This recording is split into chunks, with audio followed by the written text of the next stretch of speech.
আমার মেয়ের জীবন ভিক্ষা দাও, জীবন জীবন ভিক্ষা দাও বাবা। কোনো মা সহ্য করতে পারে না যখন বলে আমি বাঁচবো, মা আমি বাঁচবো। আমরা তো প্রত্যেক দিন রাত মেয়ে দাপাদাপি করে, সেই সাথে আমরাও ঘুমাতে পারি না ওর কষ্ট দেখে। মানে কি সময় তো মানে বিষটাই খাই, আমার মেয়ে বলো মা তিনজনেই মরে যায় বিষ খেয়ে। কি হয়েছে তোমার? আমার টিউমার আছে, আর আমার যে অপারেশন হচ্ছে খাদ্যনালীর যেই সাইডে সব ফুলে গিয়ে তার ভিতরে টিউমার, তা সেটা জন্যই কষ্ট হয়। আর কথা বলতে পারছে না। পেটটা- এটা কে হয়?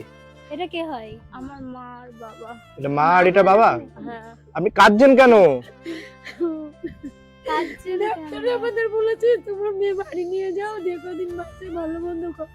আমরা সেই থেকে আজকে পিজির থেকে বাড়ি নিয়ে এসেছি। আমরা টাকার জন্য মেয়েকে বাঁচাতে পারছি না। আমাদের খুবই ইচ্ছা একটু ভেলুরে নিয়ে যাওয়ার, কিন্তু সেই ক্ষমতা আমাদের হচ্ছে না। আজকে 10টা মাস মেয়েটা ভুগছে, 10টা মাস 10 মাস ধরে ভুগছে? 10 মাস বাপের বাড়িও গেছি, বাপের বাড়িও সম্পত্তি ওরাও দিচ্ছে না, বলছে তোর মেয়ে মরে যায়। আমরা কি এরকম করবো? ভাবে বলেছে? এরকম বলেছে। আমি কাঁদবেন না। আপনি কাঁদবেন না, আপনি কান্না করবেন না। আমার সন্তান যদি বাবা বলে আমি বাঁচতে চাই, এর মতন কষ্ট নেই পৃথিবীতে। আপনি কান্না করবেন না, সব ঠিক হয়ে যাবে, কষ্ট নেই। সব ঠিক হয়ে যাবে। আমাদের বন্ধুরা ভিডিওটা দেখছে, তারা তাদের সাধ্য মতো সাহায্য এর মতন করবে। কষ্ট আর নেই। মা বাবা আপনি বলে কাঁদবেন না, এই যে কষ্ট। দেখুন ইনিও কান্না করছে। আপনি কাঁদছেন কেন এরকম? আপনি কাঁদছেন কেন কাকু?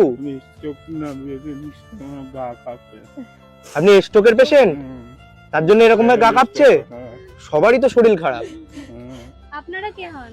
আমার পাশাপাশি আমাদের কাকিমা বলে আসি দেখি। এনারাও কান্না করছে আর কি। হ্যাঁ, আমার খুব কান্না আসছে। ইনিও কান্না করছে। ইনি হচ্ছে আপনার পাড়াতেই থাকেন? হ্যাঁ, এই জায়গা বাড়ি। এনারাও কান্না করছে, মানে দেখুন তাহলে কত অসহায়। নেই। আমরা আসি মাঝে সাঝে। এনারা খুব অসহায়, তাই না? হ্যাঁ, খুব অসহায়। এমনি চলে কি করে?